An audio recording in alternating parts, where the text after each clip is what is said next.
Hi guys. Hey guys, hey YouTube. Hey, welcome back for another experience that we wanted to share with you. This is relating to Sharon's ability to share the truth about the truth with her sister, but that's not how the study started, so she'll share more. Well, prior to me waking up, just a few weeks actually, my sister was out of the faith for many years. And she would go here and there sporadically, but not like someone who would turn in 10 hours a month for field service.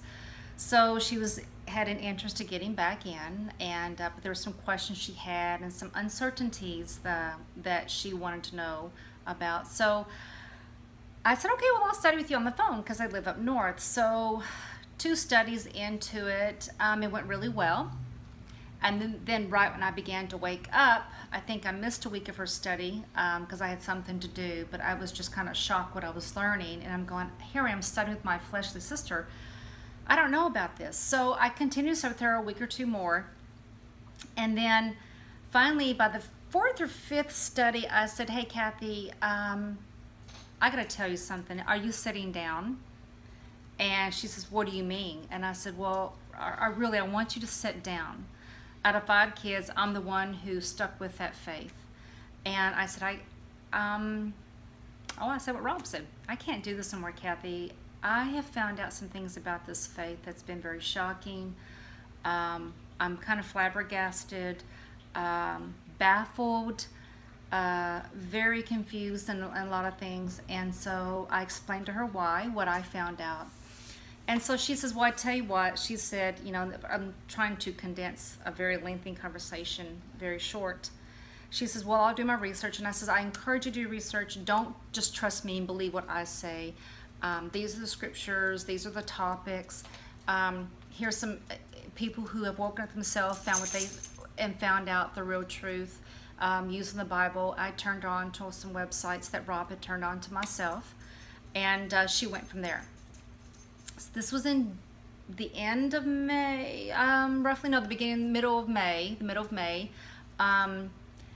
So June went by, July went by, and in the process, her daughter was very, very close to becoming a Jehovah's Witness by getting baptized, because her daughter started studying with a relative of mine in that congregation.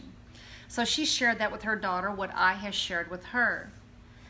And from then on, the text messages were coming. I mean, yeah. Ding, ding, ding, ding, ding, ding, ding, ding. Yeah. And I was trying to work, and I was sending them to Rob as I can't, explain them right now. Her daughter's very upset. She cried because she says, I can't believe I've been fooled. What do you mean? Aunt Sharon, you've always stuck with that faith. You set a good example. I know that it's not the perfect faith, but there are problems in every faith, blah, blah, blah. So I said, okay, I'm going to give you the information, what I gave your mother, and we'll go from there. So, to make a very long story short, many hours, 1 o'clock, 2 o'clock, 12 o'clock, 3 o'clock, 4 o'clock, we would hear our cell phone. Yeah, AM. We would hear our text messages going off, and I would get up. She was a night owl. And, yeah, she would send us these questions in the middle of the night, and here I am, sleeping one eye open, texting responses, biblical responses to Jehovah's Witness theology questions, and really trying to share the truth from the Bible. And so it was an interesting month as she began her waking up process. And again, a lot of shock on her end. Oh, but tremendous shock. Because you would have to know, my mother was a major influence in the family by staying with the faith. And everybody knew my mother very well across the world with her knowledge of that faith. So we were answering her text messages the best of our ability with scripture. We would pray before it to make sure that we said the right thing that would touch her heart through the Holy Spirit working through us. And so she and her mother would go back and forth. Her mother would contact me, but what about this, Sharon? Or she would say, Aunt Sharon, what about this? So it was back and forth 2 or 3 months, actually, or 4 months. And we just happened to go at the same place for vacation, so we visited there. We shared more with them there. I think about maybe, to be honest with you, I don't know the exact time, but it wasn't that far off that my niece, my sister's daughter, said, you know what, I'm going to get baptized as a Christian. So she got baptized as a Christian. And it wasn't too long after that, my sister was still doing research because, like some of us and all of us, we're very cautious. We want to make sure it's the right thing we're doing in our research. So I guess I think 2015, toward the end of the year, my sister got baptized. So as a Christian, so it was the results were awesome. Yeah, yeah. The Sharon's older sis kind of demonstrated that pattern that a lot of former witnesses have. Physically, they're no longer in the Kingdom Hall, but mentally they're still fully indoctrinated, and they fear researching anything outside of what the Jehovah's Witnesses publish. They may not be able to live the life, but the repetitive messages of Watchtower are so ingrained, it's very difficult to break through. But once she actually took the time to research things on her own, she quickly came to the realization that Christianity was true and Watchtower was false.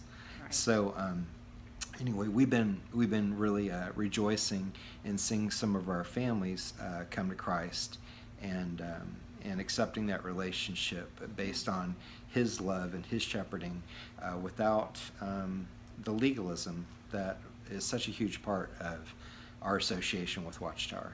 So, is there anything else you want to share about this? No, that's it. Okay.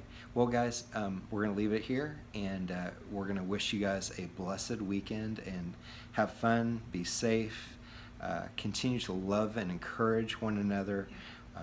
If you have opportunities to share some truth about the truth with quote-unquote worldly people, normal people, or your Jehovah's Witness friends or family, the facts are on our side. We're not going out on any sort of a limb when we try to witness to the truth about the Watchtower Society.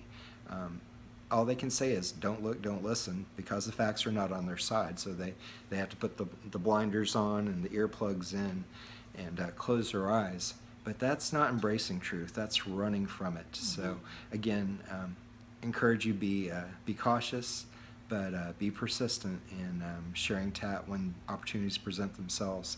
And even if you can't help a witness wake up immediately by what you say, you don't see the results, you're planting seeds oftentimes that at some date in the future, those thoughts will come back to mind.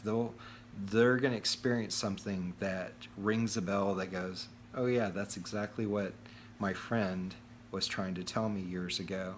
And of course, when it comes to people who are not JWs, when you share a little bit of the true history of the organization, their practices and beliefs, which are unloving and unscriptural in many ways, and again, not all ways, but in critically important ways, you're inoculating them.